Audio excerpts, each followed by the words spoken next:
Hi friends, this is Nikhil and welcome to TSSPDCL motivation series.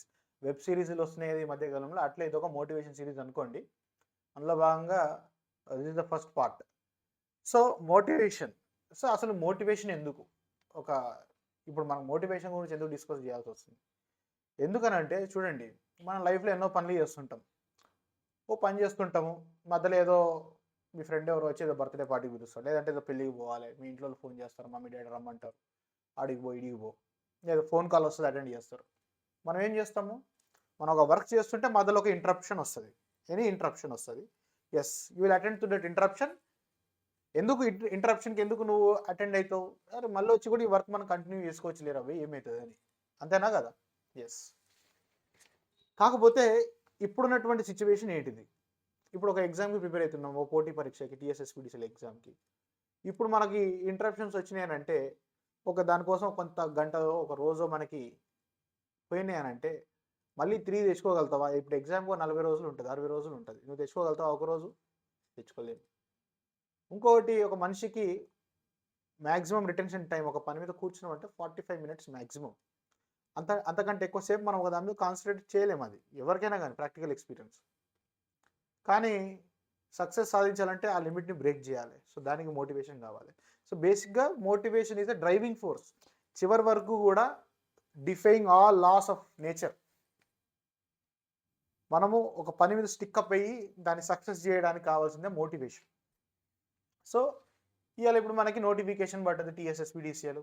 ఎవరెవరు ఉన్నారు ఈ batch? Electrical batch మొత్తం రాస్తున్నారు ఇప్పుడు. అంటే మనకి ఇక్కడ ఐటీఐ విద్యార్థులు ఉన్నారు, ఐటీఐ ఐవీస్ చేసిన వాళ్ళు, డిప్లొమా హోల్డర్స్ ఉన్నారు, బీటెక్ గ్రాడ్యుయేట్ ఇంజనీర్స్ ఉన్నారు. అందరి కోసం మంచి పోస్టులు పడ్డాయి ఇప్పుడు. సో బేసిక్గా మనకి ఇప్పుడు దీనికి ప్రిపేర్ కావడానికి కొన్ని మోటివేషన్ లేదంటే మనకు ఒక రీజన్స్ ఉంటాయి. సో రీజన్స్ గురించి మాట్లాడుకుందాం. సో ప్రైమరీగా ఒక 4 రీజన్స్ ఉంటాయి. ఫస్ట్ వన్ వచ్చేసి ఫైనాన్షియల్ రీజన్. ఎవరు అవునన్నా కాదన్నా ప్యూర్గా మనం ప్రిపేర్ అయ్యేది ఫైనాన్షియల్ రీజన్ కోసమే. ఫైనాన్షియల్గా అంటే ఏం చూస్తున్నాం దీంట్లో మనం మేజర్గా? ఫిక్స్డ్, అంటే నెల టైంకి నీకు శాలరీ పడుతుంది ఖచ్చితంగా. సెక్యూర్ ఎంప్లాయ్మెంట్, గవర్నమెంట్ జాబ్ అంటే సెక్యూర్ ఎంప్లాయ్మెంట్ అన్నట్టు. వేరే ఒక బిజినెస్ చేద్దాం అనుకున్నా, ఏదైనా ప్రైవేట్ చేద్దాం అనుకున్నా మనకి ఆ 2 కాంపనెంట్స్ అనేవి ఉండదు. ఫర్ ఎగ్జాంపుల్ మన కరోనా లాక్డౌన్ అయింది, ఎంతమంది బిజినెస్లు కానీ జాబ్లు ఎంత డ్యామేజ్ అయింది, ఎంతమంది అంటే మీరు కూడా మీ ఫ్యామిలీస్లో కూడా చాలా హార్డ్షిప్ ఫేస్ చేసి ఉంటారు ఈ సిచ్యువేషన్. అదే టైంలో గవర్నమెంట్ ఎంప్లాయీస్కి ఇంట్లో కూర్చోబెట్టుకొని శాలరీ ఇచ్చారు చాలా వరకు. అంటే చాలా గవర్నమెంట్ ఆఫీస్ క్లోజ్ అయిపోయినాయి కదా అప్పుడు. అంటే 50% శాలరీ ఇచ్చినప్పటికీ తర్వాత అయితే ఇచ్చినారు కదా మొత్తం ఏరియాస్. కూర్చోబెట్టి శాలరీ ఇచ్చారు, వాళ్ళకి ఏం ప్రాబ్లం కాలేదు కదా. సో అట్లా. సో ఫైనాన్షియల్ మోటివేషన్ అదొకటే కాకుండా ఫైనాన్షియల్గా అందరికీ ప్రాబ్లమ్స్ ఉంటాయి. వాటన్నిటికి ఒక వన్ స్టాప్ సొల్యూషన్ కింద మనం ఒక గవర్నమెంట్ జాబ్ తెచ్చుకుంటే ఆ పే స్లిప్కి కూడా వాల్యూ ఉంటుంది. లోన్ తెచ్చుకోవాలన్నా లోన్ తెచ్చుకోవచ్చు, ఇవన్నీ. ఆ తర్వాత నెక్స్ట్ వన్ వచ్చేసి ఇది ఒక సోషల్ స్టేటస్. గవర్నమెంట్ జాబ్ అంటే ఒక సోషల్ స్టేటస్. అరే వీడు పలానా ఏఈ, వీడు పలానా current office sub engineer, linemen, ఎట్లుంటుంది? అదొక సోషల్ స్టేటస్. అదొకటే కాకుండా మన ఫ్యామిలీని కూడా మనం ఒక మంచి ఒక స్థాయిలో నిలబెట్టాలి. అంటే వీళ్ళ ఫ్యామిలీలో ఇట్లా ఒక హోల్డర్ ఉన్నారు, ఒక గవర్నమెంట్ జాబ్ హోల్డరు. సొసైటీలో మనతోని ఫ్యామిలీ మనం ఎంతోమందితో ఇంటరాక్ట్ అవుతుంటాం. కొంతమంది మనతో నెగిటివ్ ఇంటరాక్షన్స్ ఉంటాయి, కొన్ని నెగిటివ్ ఇన్కమింగ్ వేవ్స్ ఉంటాయి. అట్లాంటి వాటన్నిటికీ ఆన్సర్ ఇవ్వాలనుకుంటాం. We want to answer through our social status, upliftment of our social status through economic empowerment or ఇట్లా జాబ్ ద్వారా. అవునా కదా? That is also one of the important driving. ఆ తర్వాత ఇంకొక మోటివేటింగ్ ఫ్యాక్టర్ ఏముంటుంది? ఎగ్జామ్ ఇన్క్యులేషన్, తద్వారా వచ్చేటువంటి కాన్ఫిడెన్స్. అంటే దీని మీనింగ్ నేను ఏం చెప్తానంటే, ఇది టీఎస్ఎస్పీడీసీఎల్ ఎలక్ట్రికల్ జాబు, నేను చదువుకుంది ఎలక్ట్రికల్. సో ఇది నా ఏరియా అనేది, ఇది నాదే సబ్జెక్ట్, నాకు తెలిసిన సిలబస్ ఇది, నేను కొంత వర్కౌట్ చేస్తే నాకు దీంట్లో సక్సెస్ రావడానికి అవకాశం ఉందన్నటువంటి ఒక కాన్ఫిడెన్స్. అందుకే కదా నువ్వు దీనికి అప్లై చేస్తున్నావు.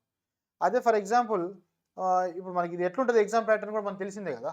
100 మార్క్స్ పేపర్ ఉంటుంది, 80 మార్క్స్ టెక్నికల్ ఉంటుంది, 20 మార్క్స్ నాన్ టెక్నికల్ ఉంటుంది. ఈ నాన్ టెక్నికల్లో కూడా దాదాపు ఒక 15 మార్క్స్ నువ్వు రాయగలిగిందే ఉంటుంది. 10th క్లాస్ లెవెల్ నాలెడ్జ్తో నువ్వు రాయొచ్చు. నువ్వు ఒక 5 మార్కులు నీకు జిఎస్ని తెలియదు, పక్కన పెట్టి. కొంతమంది ఇప్పుడు టీఎస్పీఎస్సీ ద్వారా ఏడబుల్ ఎలక్ట్రికల్ కూడా ప్రిపేర్ అవుతారు.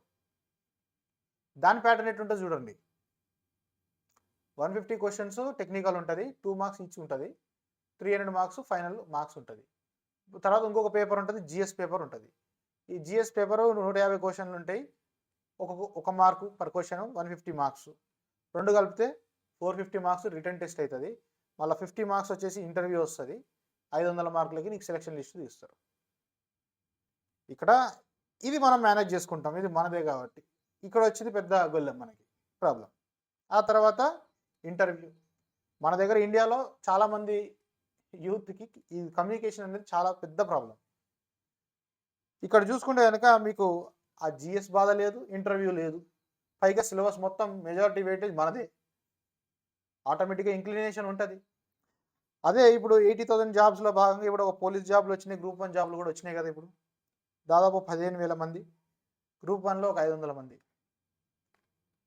మరి దీనికి ఎందుకో పోతలేరు, ఎందుకంటే దీని సిలబస్ చూసే కదా. ఇప్పుడు గ్రూప్ 1 ఏదైతే ఉన్నదో యాక్చువల్లీ ఏమనుకున్నారు ఎక్స్పర్ట్స్ ఇట్లా, ఎంత లేదన్నా ఒక 20 లక్షల మంది అప్లై చేస్తారు. నేనే అనుకున్నా, నేనైతే ఇంకా మరి ఘోరంగా 40 లక్షల మంది అప్లై చేస్తారేమో నేను అనుకున్నాను నేను. ఎందుకంటే ప్రతి సంవత్సరం మన తెలంగాణలో ఎంత లేదన్నా ఒక 2 లక్షల మంది గ్రాడ్యుయేట్ అవుతున్నారు. 2 లక్షల నుంచి 4 లక్షల మంది గ్రాడ్యుయేట్స్ బయటకు వస్తున్నారు మనకి తెలంగాణలో. అట్లా నా ఎస్టిమేషన్ ప్రకారం 2011కి వెళ్ళి కూడా ప్రిపేర్ అవుతున్న వాళ్ళు ఉన్నారు, ఏజ్ రిలాక్సేషన్ ఇచ్చిర్రు, ఇన్ సర్వీస్లో ఉన్న వాళ్ళు ఉన్నారు. వీళ్ళందరూ ప్రిపేర్ అవుతారు అనుకున్నాము. 40 లక్షలు వరకు, 30 లక్షలు, 20 లక్షలు ఆ రేంజ్లో వస్తాయి అనుకున్నాం. కానీ ఈ రోజు వరకు చూసుకుంటే నాకు తెలిసి 3 లక్షలు కూడా వచ్చినాయో లేవు అప్లికేషన్లు. షాక్. ఎందుకనంటే అసలు ఆ గ్రూప్ 1 సిలబస్ ఓపెన్ చేసి చూస్తే చాట్ అంత ఉంది అది. అది చూడంగానే సగం దమ్ వస్తుంది, అది చదవడానికే దమ్ వస్తుంది నీకు. అట్లా చాలామంది క్యాండిడేట్స్ కూడా అదంతా మనకు కాదు కానీ ఈ గ్రూప్ 2, గ్రూప్ 3, గ్రూప్ 4ల మీద పడదామని డైవర్స్ని దాంట్లో ఉన్నారు. ఇప్పుడు గ్రూప్ 1లకి అందుకే తక్కువ అప్లికేషన్స్ ఉన్నాయి దాంట్లో. అదే చెప్తున్నా, మనకి ఇంక్లినేషన్, కాన్ఫిడెన్స్ అనేది మనం డ్రైవ్ చేస్తుంది. ఇప్పుడు ఆ క్యాండిడేట్స్ అందరికీ అది డ్రైవ్ చేయలేదు కాబట్టి వాళ్ళు గ్రూప్ 1 తక్కువ అప్లికేషన్స్ వస్తున్నాయి. ఇప్పుడు చూడండి గ్రూప్ 2, గ్రూప్ 4 పోస్టులు వస్తాయి అంటున్నారు ఈ మంత్ ఎండ్లో. అది వచ్చిన దానికి ఎన్ని అప్లికేషన్స్ వస్తాయి చూడండి, మీరు దాటిపోతుంది. ఇదొకట. అండ్ ఇంకొకటి మన ఎలక్ట్రికల్లో ఉన్నటువంటి ఒక పిచ్చి అలవాటు రొమాన్సింగ్ విత్ ఎలక్ట్రికల్ సబ్జెక్ట్. అంటే నేను ఎలక్ట్రికల్, నేను కోర్లోనే బయట బతకాను నేను. ఎంత దారుణంగా ఉంటుంది అంటే ఇది, కాలేజీలో ప్లేస్మెంట్ వస్తే ప్లేస్మెంట్కి కూడా అటెండ్ కారు. చాలామంది ఉన్నారు అట్లా, అటెండ్ అయ్యేటోళ్ళు ఉన్నారు. కానీ చూడండి, అంటే నా పర్సనల్ ఒపీనియన్, అది నేను తప్పు పట్టను. రొమాన్స్ అనేది కొంతవరకు ఉండొచ్చు, కానీ అది శృతి మీరి పోతుంటారు అనమాట. నాకు గవర్నమెంట్ జాబే కావాలి, నాకు ఎలక్ట్రికల్లోనే పనిచేయాలి. ఇది ఏం చేస్తుంది అంటే, మనకి ఏ జాబ్ అయినా కానీ కోటి విద్యలు కూటి కొరకే. ఫస్ట్ ఫైనాన్షియల్గా నువ్వు నిలదొక్కుకో అనేటువంటి కాంపనెంట్. అసలు నువ్వు ఒక జాబ్ చేయడానికి నీకు ప్రైమరీ రీజన్ అనేటువంటి ఒక ఫైనాన్షియల్ థింగ్ అనేది నీ కళ్ళు మూయేస్తుంది ఈ రొమాన్స్ అనేది. నా ఇంటెన్షన్ ఎట్లుంటుంది, నేను ఏం సజెషన్ చేస్తానంటే, ఫస్ట్ ఏదో ఒక దాంట్లో వెళ్ళండి, జాబ్ తీసుకోండి, తర్వాత మీరు వర్కౌట్ ఫర్ యువర్ డ్రీమ్. అంతేగాని నాకు ఇట్లనే కావాలి అట్లే, that is most worst thing. ఎప్పుడైనా రొమాన్స్ కళ్ళు మూస్తుంది. ఓకే, ఎలక్ట్రికల్, ఎస్పెషల్లీ ఎలక్ట్రికల్ వాళ్ళకి మరీ ఎక్కువ ఉంటుంది. నేను ఆల్రెడీ చెప్పిన సాడిస్ట్ వాళ్ళు ఎలక్ట్రికల్ వాళ్ళని, కానీ వాళ్ళకి సబ్జెక్ట్ పట్ల రొమాంటిక్ ఎక్కువ ఉంటుంది. అది సాడిజంతో కూడుకున్నటువంటి రొమాన్స్ అది. ఆల్రెడీ నా సాడిజం మీరు చూసే ఉంటారు కదా. సో అట్లా అనమాట ఇది. సో అది పెట్టుకోవద్దు మనం. సో ఇప్పుడు వచ్చినటువంటి నోటిఫికేషను ఇక్కడ ఉన్నటువంటి 4 పాయింట్స్ కూడా సాటిస్ఫై చేస్తుంది. చూడండి ఇప్పుడు మన అదృష్టం ఏందో కానీ, ఇటు నీ romance, power sector, exam syllabus, electrical syllabus, social status, current office, discom, that main public contract duty కదా. ట్రాన్స్కో వాళ్ళకు లేని రికగ్నిషన్, ట్రాన్స్కో జనకోలో ఉండదు రికగ్నిషన్. టీఎస్ఎస్పీడీసీలో రిలేషను, రికగ్నిషను, సర్కిల్ గిర్కిల్ ఎంత ఉంటుంది. ఫైనాన్షియల్ ఆఫ్ కోర్స్ అన్నీ ఉన్నాయి దీంట్లో. So this is the best opportunity. ఇప్పుడు మీకు మోటివేషన్ తీసుకోవడానికి this is the best thing అనమాట. దీనికి మోటివేటెడ్ ఉండడం అనేది చాలా అవసరం. సో అందులో భాగంగానే ఇప్పుడు ఈ మోటివేషన్ సిరీస్లో ఈ 4 కాంపోనెంట్స్ని అడ్రస్ చేస్తూ సిరీస్లో వీడియోస్ వస్తాయి. ఓకే, ఫైనాన్షియల్ అంటే ఇప్పుడు శాలరీస్ గురించి డిస్కస్ చేస్తాను, తర్వాత పిఆర్సీ గురించి చెప్తాను. సోషల్ స్టేటస్ ఎట్లుంటుంది, ఇందులో భాగంగా నేను ఇంటర్వ్యూస్ తీసుకుంటాను, నేను ఇన్ సర్వీస్లో ఉన్న ఎంప్లాయీస్తోని, AE, sub engineer, JLMs.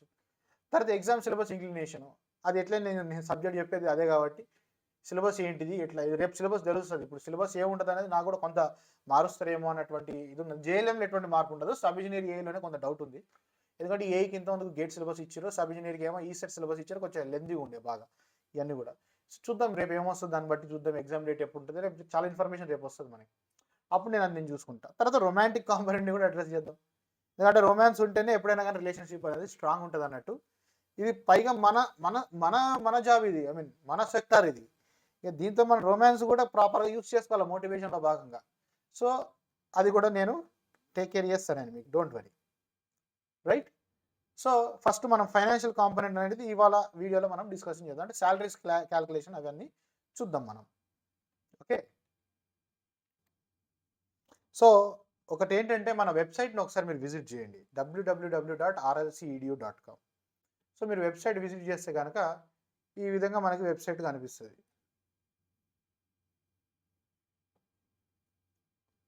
Okay, this is our website,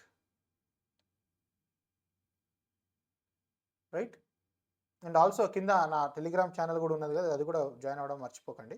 okay, ఇక్కడ పోతే ఈ వెబ్సైట్ ఇక్కడ పైన ఎగ్జామ్స్ అని ఉందా, దాన్ని క్లిక్ చేస్తే ఇట్లా మీకు డిఫరెంట్ ఎగ్జామ్స్, ఈ పోస్టులకు సంబంధించిన ఇన్ఫర్మేషన్ నేను అందులో రాస్తున్నాను. ఇంకా 100% కాలే, ఈ ఏఈ సబ్ ఇంజనీర్ కొంత మేరకు అయింది, చూస్తున్నాం ఒకసారి. ట్రాన్స్కో జెన్కో డిస్కౌంట్స్ ఏఈ, ఇట్లా చూడండి డిఫరెంట్ థింగ్స్ అనమాట, లైక్ అసిస్టెంట్ ఇంజనీర్ అంటే ఏంటి, శాలరీ ఎట్లుంటుంది ఏంటని, ఇంకా చాలా ఇన్ఫర్మేషన్ యాడ్ చేస్తాను నేను దాంట్లో. ప్రజెంట్ ఏంటంటే టెంటేటివ్లు పెట్టాను ఇట్లా, చూడండి ఇట్లా ఏమైనా అప్డేట్స్ ఉన్నా కానీ, లేటెస్ట్ ఏమైనా సర్వీస్ రూల్స్ ఏమైనా మారినా కానీ, అట్లా నేను చాలా చేసి పెట్టాను, చాలా రోజులు నేను చేసి పెట్టి కూడా. సో ఇట్లా పే స్కేల్ ఎట్లున్నది, శాలరీ ఎట్లా క్యాలిక్యులేషన్ చేస్తారో, బేసిక్ కొన్ని శాంపుల్ పే స్లిప్స్ అటు ఏపీ అండ్ తెలంగాణలో కూడా ప్రజెంట్ ఇన్ సర్వీస్లో ఉన్న వాళ్ళ శాలరీ స్లిప్స్ అవన్నీ కూడా పెట్టడం జరిగింది. ఇంకా సర్వీస్ రూల్స్ ఏమైనా ఉన్నా కానీ, ఎగ్జామ్ సిలబస్, ఇక present as per old syllabus ప్రకారం అయితే లేటెస్ట్ నోటిఫికేషన్ ఇది గేట్ సిలబస్సే ఉండింది 2018 సిలబస్ ప్రకారం, ఐ మీన్ నోటిఫికేషన్ ప్రకారం. ఏమైనా మార్పులు చేర్పులు ఉంటే మనం రేపు డిస్కస్ చేద్దాం, ఎట్లా రేపు నోటిఫికేషన్ వస్తుంది కదా. ఓకే, సో ఒకసారి ఈ వెబ్సైట్ అయితే మీరు విజిట్ చేయండి, మీకు ఇన్ఫర్మేషన్ జస్ట్ మీకు ఇన్ఫర్మేషన్ ఉంటుంది కదా ఏదైనా కానీ, రైట్. rlcedu.com. సో అక్కడ చూసుకుంటే కనుక మనకి శాలరీలో మెయిన్గా ఒక 2 కాంపోనెంట్స్ ఉంటాయి అనమాట. ఒకటి మన అర్నింగ్స్ ఉంటుంది, ఓకే, అర్నింగ్స్ ఉంటుంది. తర్వాత డిడక్షన్స్ ఉంటాయి అనమాట, కటింగ్స్ అంటాం కదా, వాటి డిడక్షన్స్ అంటాం అనమాట. సో అర్నింగ్స్ అన్నిటినీ కలిపితే యాడప్ చేస్తే నీకు వచ్చేది గ్రాస్ శాలరీ అనమాట, వితౌట్ కటింగ్స్ లేకుండా ఉన్న శాలరీ గ్రాస్ శాలరీ అంటారు, కటింగ్స్ కాకుండా. ఈ టోటల్ డిడక్షన్స్, నెట్ శాలరీ అంటే గ్రాస్ మైనస్ డిడక్షన్స్, అంటే కటింగ్స్ పోను వచ్చేది చేతికి వచ్చేది. ఇన్ హ్యాండ్ శాలరీ అంటే నెట్ శాలరీ అనమాట. నెట్ శాలరీ అంటే చేతికి వచ్చేది, మన చేతికి అందేది అనమాట, ఎంత ఉంటుంది ఏందనేది అనమాట. సో బేసిక్ పే అంటే మన పే స్కేల్లో ఉంటుంది అనమాట, మన పే స్కేల్ ఏదైతే ఉంటుందో దాంట్లో బేసిక్ పే అనేది ఉంటుంది అనమాట. సో ఒకసారి ఏఈ పే స్కేల్ చూద్దాం. ఇక్కడ ఇచ్చిన చూడండి, ఏపీలో తెలంగాణలో ఏఈలది పే స్కేల్ ఎట్లున్నది ఏందనేది ఇక్కడ ఇవ్వడం జరిగింది. సో ఈ తెలంగాణలో ఏఈ పే స్కేల్ ఎట్లుంది చూడు, 64,295 ఉన్నది. ఇప్పుడు ఇది బేసిక్ పే. తర్వాత ఈ 2655 ఏదైతే ఉన్నదో ఇది వచ్చేసి మన ఇంక్రిమెంట్ అంటారు అనమాట. ఇది ఇంక్రిమెంట్ అంటే ఎవ్రీ ఇయర్, ఫర్ ఎగ్జాంపుల్ మీరు ఈ ఫస్ట్ జాయిన్ అయ్యారు అనుకోండి, నెక్స్ట్ ఇయర్ ఇదే ఫస్ట్కి మీ బేసిక్ పే అనేది ఇంక్రిమెంట్ వస్తుంది. ఎంత, 2,655 రూపాయలు పెరుగుతుంది. 64,295 ప్లస్ 2,655 అంటే దగ్గర 67,000, అది నీ బేసిక్ పే అవుతుంది అన్నట్టు, అర్థమైందా? అట్లా ఎవ్రీ ఇయర్ ఇంక్రిమెంట్ 2,600 నీ బేసిక్ పే మీద పెరుగుతుంటుంది. అట్లా ఒక 5 సంవత్సరాలు, 5 సార్లు పెరిగిన తర్వాత నీ బేసిక్ పే ఎంత వస్తుంది, 85,105 వస్తుంది అనమాట. ఇది 5 సంవత్సరాల తర్వాత 6వ సంవత్సరం నుంచి నీ యొక్క ఇంక్రిమెంట్ వాల్యూ అనేది పెరుగుతుంది, 3,100 నీ ఇంక్రిమెంట్ వాల్యూ అవుతుంది. అట్లా ఆ విధంగా ఉంటుంది అన్నట్టు, ఓకేనా. ఇది వచ్చేసి మన పే స్కేల్ అన్నట్టు. ఏపీలో కొంచెం తక్కువ ఉన్నది, ఎందుకంటే 2018లో కేసీఆర్ చాలా పెంచిండు. ఇప్పుడు ఈ పే స్కేల్స్ ఏవైతే ఉన్నాయో ఒక గ్రాడ్యుయేట్ లెవెల్ ఆఫీసర్కి ఇండియాలో this is number 1 pay scale. అన్ని క్యాడర్స్లో కూడా, ఇప్పుడు నేను చెప్పే సబ్ ఇంజనీర్ కానీ జేఎల్ఎం కూడా ఇండియాలో ఎక్కడ లేదు, ఏ గవర్నమెంట్ ఎంప్లాయీకి లేదు, ఏ పిఎస్యూలో కూడా లేనటువంటి పే స్కేల్ అనేది ఇక్కడ ఉందన్నమాట మనకి. అట్లీస్ట్ నీకు 2,000 రూపాయలన్నా ఎక్కువ దొరుకుతుంది నీకు ఇక్కడ తెలంగాణలో. అది కరెంట్ ఆఫీసులో, అది కూడా కరెంట్ డిపార్ట్మెంట్లో, రైట్. సో ఇప్పుడు శాలరీ క్యాలిక్యులేషన్ చేద్దాం. నేను ఆల్రెడీ యాక్చువల్లీ ఈ వీడియో అనేది నేను ఇంతకుముందు రికార్డ్ చేసి పెట్టాను, యూట్యూబ్లో కూడా అప్లోడ్ చేసినాను, అప్పుడు రాసినాను అనమాట ఇదంతా. అన్ఫార్చునేట్లీ ఏమైందంటే ఒక 5 నిమిషాల తర్వాత ఇది నా మైక్ అనేది స్విచ్ ఆఫ్ అయిపోయింది. అది వైర్లెస్ మైక్ కాబట్టి నేను చూసుకోలే, వాయిస్ అంతా పోయింది. So I'm re-recording this video. So 64,295 వచ్చేసి మన బేసిక్ పే స్కేల్ ఉన్నది కదా. ఫస్ట్ ఇనీషియల్ స్టార్టింగ్ బేసిక్ అనమాట. మీరు జాయిన్ కాగానే ఎంత వస్తుందని చెప్తున్నా. సో ఇప్పుడు నెక్స్ట్ డిఆర్ఎస్ అలవెన్స్ అని చెప్పేసి ఇది ఎవ్రీ జనవరి అండ్ జూలైలో పెరుగుతూ ఉంటుంది, రివైజ్ అవుతుంటుంది అనమాట. ప్రజెంట్ యాజ్ పర్ జనవరి 2022 దగ్గర దగ్గర 25% అప్రాక్సిమేట్గా ఉన్నదన్నమాట. సో డిఏ వస్తుంది అనమాట, డిఆర్ఎస్ అలవెన్స్ అని అంటారు. 25%. సో బేసిక్లో 25%. సో 64,294 24% అంటే 16,073 రూపాయలు. నెక్స్ట్ వన్ వచ్చేసి HRA, house rent allowance. Okay, as a percentage of basic pay. ఇప్పుడు మీరు హైదరాబాద్ పోస్టింగ్ ఉంటే కనుక, సిటీ పోస్టింగ్, టీఎస్ఎస్పీటీసీలు అంటే హైదరాబాద్ ఉంది కాబట్టి కొన్ని టైర్ 2 టౌన్స్ ఉన్నాయి అనుకోండి, లైక్ ఏదైనా డిస్ట్రిక్ట్ హెడ్ క్వార్టర్స్, 20% ఉంటుంది హెచ్ఆర్ఏ. హైదరాబాద్ తీసుకుందాం 30%, బేసిక్లో 30%, అంటే 64,000 దాంట్లో 30% చేసుకుంటే మనకి 19288.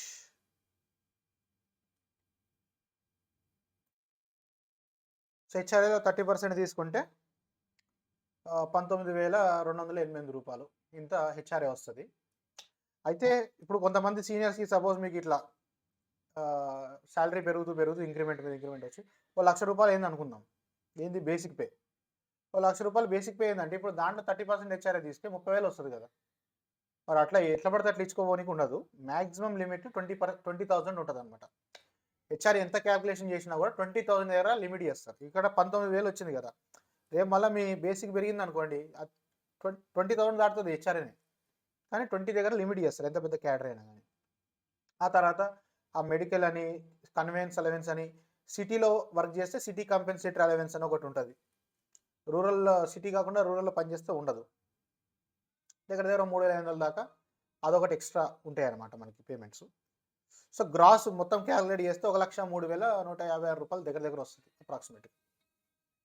ఆ తర్వాత కటింగ్స్ చూసుకుంటే ప్రొఫెషనల్ ట్యాక్స్ ఉన్నది ఒకటి, 200 రూపాయలు. అది అన్ని క్యాడర్స్కి అందరికీ అంతే ఉంటుంది. ఇంకోటి మెడికల్ డిడక్షన్ ఉంటుంది, అదో 100-150 లేదా 50 రూపాయలు ఎంతో ఉంటుంది అప్రాక్సిమేట్గా. Next EPF. ఇప్పుడు మనకి ఇది పెన్షనబుల్ జాబ్ కాదు, 2001 కంటే ముందు పెన్షన్, తర్వాత పెన్షన్ కాదు, ఈపీఎఫ్ ఉంటుంది.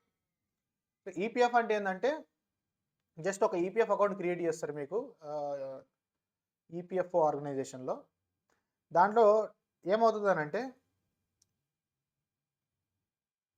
12.5% of your basic plus DA, నీ బేసిక్ డిఏని కలిపితే దాని మీద 12.5% నీ శాలరీలో నుంచి కట్ చేసి నీ ఈపీఎఫ్ అకౌంట్లో వేస్తారనమాట.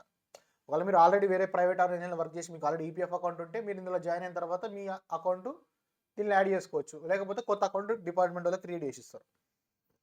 12.5% of the basic plus DA నీ శాలరీలో నుంచి కట్ చేసి నీ ఈపీఎఫ్ అకౌంట్లో వేస్తారు. Department will also contribute the equal amount. అంటే బేసిక్గా 25% అనేది నీ ఈపీఎఫ్ఓలో జమ అవుతుంటుంది. నువ్వు రిటైర్మెంట్ అయినప్పుడు ఆ అమౌంట్ అంతా బల్క్ ఇస్తారు, నీకు ఇంట్రెస్ట్ వస్తుంది, జస్ట్ లైక్ ఫిక్స్డ్ డిపాజిట్ చేసినట్టు అన్నట్టు అంతే జస్ట్. ఓకే, సో ఇప్పుడు మీరు ఎంత వస్తుంది EPF? 12.5% of basic plus DA 10,046 రూపాయలు వస్తుంది. సో ఈపీఎఫ్ అనేది మనకు 10,000 దగ్గర వస్తుంది.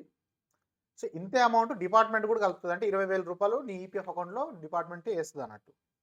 ఇన్కమ్ ట్యాక్స్ పడుతుంది ఎఫెక్టివ్లీ. ఏఈ అనే పోస్టు టోటల్ శాలరీ అనేది మీకు ఖచ్చితంగా ఇన్కమ్ ట్యాక్స్లో మంచి స్లాబ్లో పడుతుంది. మంచిగా మీకు ఎఫెక్టివ్గా, అంటే ఇన్కమ్ ట్యాక్స్ కటింగ్లో పోతే మీకు చెప్పుకోవడానికి పెద్ద జీతమే కానీ కొద్దిగా తక్కువనే వస్తుంది అన్నట్టుగా. దాదాపు ఒక నెలన్నర జీతం అనేది ఇన్కమ్ ట్యాక్స్కే పోద్ది ఒక ఇయర్. సరే, అది ఎందుకు అప్పుడే భయపడ్డాం, కానీ దాన్ని ఎగ్జామ్షన్ చేసుకోవచ్చు. ఏదో హోమ్ లోన్ పెట్టుకొని ఎల్ఐసి పాలసీ కట్టుకుంటా అది ఎగ్జామ్షన్స్ క్లెయిమ్ చేసుకోవచ్చు. ఒక 2,000 రూపాయలు ఇన్కమ్ ట్యాక్స్ కటింగ్ అనుకుందాం ఐటీ. అయితే ఇన్కమ్ ట్యాక్స్ అయిపోయిందా, తర్వాత అదర్ రికవరీస్, అంటే ఏదైనా లోన్లు, ఎల్ఐసి పాలసీలు మనం యాడ్ చేసుకుంటే అవి. ఇవేం ఫస్ట్ అవేమేమి ఉండవు కదా. సో ఈ కటింగ్స్ అన్నీ ఎంత డిడక్షన్స్ అయిపోయినాయి? 12,000 అయిపోయినాయి. సో గ్రాస్ మైనస్ డిడక్షన్స్ చేస్తే 90,000 రూపాయలు. నాకు చెప్పండి, 90,000 రూపీస్ ఒక స్టార్టింగ్ ఏఈకి హైదరాబాద్లో ఆఫ్టర్ కటింగ్ చేతికి 90,000 రూపాయలు. ఎక్కడ ఇండియాలో ఎక్కడ లేని శాలరీ ఇది. అంటే పిఎస్యూస్లో చూసుకుంటే మనకు ₹1,00,000 దాటుతుంది. ఎందుకంటే వాళ్ళకి బేసిక్ ఇవన్నీ తక్కువ కానీ ఇప్పుడు అలవెన్సెస్ ఇక్కడ మనకి ఏదో 3,500 రూపాయలు ఉన్నదో వాళ్ళకి అలవెన్సెస్ ఎక్కువ ఉంటాయి. అంత అలవెన్సెస్ ఉన్నాయంటే ఇప్పుడు పిఎస్యూస్ ఏమైనా ఇంటికాడ ఉంటాయి, పోస్టింగ్ రిమోట్ పోస్టింగ్స్ ఉంటాయి అన్ని. ఇప్పుడు సెంట్రల్ పిఎస్యూస్ ఇప్పుడు గేట్ రాసి ఇచ్చిన వాళ్ళందరికీ కూడా నీకు 10,000-15,000 20,000 ఎక్కువ ఇచ్చినా కూడా నువ్వు అంత దూరం ఉన్నది నీకు ఇంటికాడ ఉన్నట్టు ఉండదు కదా. డిస్కమ్ అయితే మనం ఆల్మోస్ట్ రీచబుల్లోనే ఉంటాం మ్యాక్సిమం. ఏఈ పోస్ట్ అయితే కొంచెం కష్టం, కానీ అట్లీస్ట్ సబ్ ఇంజనీర్ జేఎల్ఎం అయితే మన ఇంటి పక్కనే ఉంటుంది. ఓకే, సో ఫైనాన్షియల్ చూడండి, ఫైనాన్షియల్ ఇది. సో నెక్స్ట్ వీడియోలో, ఈ వీడియోకి చాలు, నెక్స్ట్ వీడియోలో సబ్ ఇంజనీర్ అండ్ జేఎల్ఎంకి సంబంధించింది కూడా మనం salary calculation we will check. So మళ్ళొకసారి రిమైండ్ చేస్తున్నాను, ఈ కింద ఇచ్చినటువంటి నా టెలిగ్రామ్ గ్రూప్ లింక్లో జాయిన్ కండి. Regular videos, updates, PDFs, materials ఏమైనా కానీ. అయితే కొంతమంది ఏమంటారు అంటే, ఈ లింక్లో జాయిన్ కానీ వస్తలేదు సార్, వర్క్ చేయట్లేదు, ఇంకో కొత్త లింక్ ఇవ్వండి అని అన్నారు. చూడండి, ఏం లేదు, మీరు టెలిగ్రామ్లో పోతే దాంట్లో సెర్చ్ ఉంటుందా, దాంట్లో సీదా నిఖిల్, NIKHIL నిఖిల్ RLC అని కొట్టండి. కొడితే ఎలక్ట్రికల్ తెలుగు క్లాసెస్ అని నా ఫోటోతో పాటు ఒకటి గ్రూప్ కనిపిస్తుంది, అందులో జాయిన్ అయిపోండి, అదే మన గ్రూప్. అందులో జాయిన్ అయిపోయిన తర్వాత మళ్ళీ జాయిన్ మై న్యూ ఛానల్ అని చెప్పేసి ఒక ఆప్షన్ కూడా ఇట్లా వస్తుంది. అది క్లిక్ చేసేస్తే నాది ఛానల్, అంటే టెలిగ్రామ్లో నాకు ఒక గ్రూప్ ఉన్నది అండ్ ఛానల్ ఉన్నది. రెండిట్లో పెద్ద తేడా ఏం లేదు, రెండిట్లో సేమ్ ఇన్ఫర్మేషన్ వస్తుంది. ఛానల్లో ఏంటిదంటే, గ్రూప్లో నేను చాట్ ఫీచర్ పెడితే అందరూ మెసేజ్లు పెడుతుంటారు, కొద్దిగా డిస్టర్బెన్స్ అవుతుంది. ఎందుకంటే వన్ వే కమ్యూనికేషన్ ఉంటే నేను ఇవ్వాలనుకుని అథెంటిక్ ఇన్ఫర్మేషన్ ఇస్తాను, కానీ మధ్యలో ఏమైందంటే నాన్సెన్స్ డిస్కషన్ ఎక్కువ వచ్చేస్తుంది, స్టూడెంట్స్ ఎమోషనలైజ్ అయిపోయి. అందుకనే అది పెట్టలేదు నేను. ఛానల్లో ఏంటిదనంటే, నేను ఏదైనా పోస్ట్ కానీ ఏదైనా పెడితే కింద మీకు కామెంట్ ఫీచర్ ఉంటుంది. ఆ కామెంట్లో మనం చాట్ చేయొచ్చు, నాతో కూడా ఇంటరాక్ట్ కావచ్చు, మీ ఒపీనియన్ నాకు తెలిపొచ్చు అన్నట్టు. సో ఆ విధంగా నడుస్తుంటుంది. అండ్ ఇంకోటి, చాలామంది కాల్ చేసి మాట్లాడాలి, కలవాలని చూస్తున్నారు. అండ్ నేను ఆఫ్లైన్లో ఎక్కడైనా ఉంటానంటే ఒకటి గుర్తుపెట్టుకోండి, నేను ఆఫ్లైన్లో లేను, నాకు ఇన్స్టిట్యూట్ లేదు, నేను పెట్టే ఉద్దేశం లేదు, ఎక్కడ చెప్పే ఉద్దేశం కూడా లేదు, ఏ ఇన్స్టిట్యూట్లో కూడా చెప్పడం లేదు. నేను ఓన్లీ ఆన్లైన్లో మాత్రమే నేను అవైలబుల్ ఉంటాను, అదొకటి. అండ్ నా ఫోన్ అనేది నేను మీకు రీచబుల్గా ఉంటాను మోస్ట్లీ, ఎందుకంటే నాకంటూ కొన్ని పర్సనల్ కమిట్మెంట్స్ ఉంటాయి. And magnitude of calls I'm receiving is two huge beyond my handling capacity.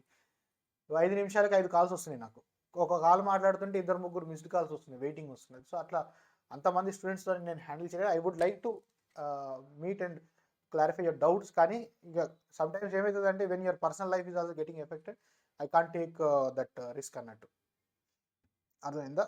So అందుకొరకు ఏం చేద్దామని అంటే, నేను ఒక వాట్సాప్ లింక్ ఇచ్చాను నేను, అందులో మీరు క్వైరీస్ ఏమైనా పెట్టండి, RLC యాప్లో క్వైరీస్ పెట్టచ్చు.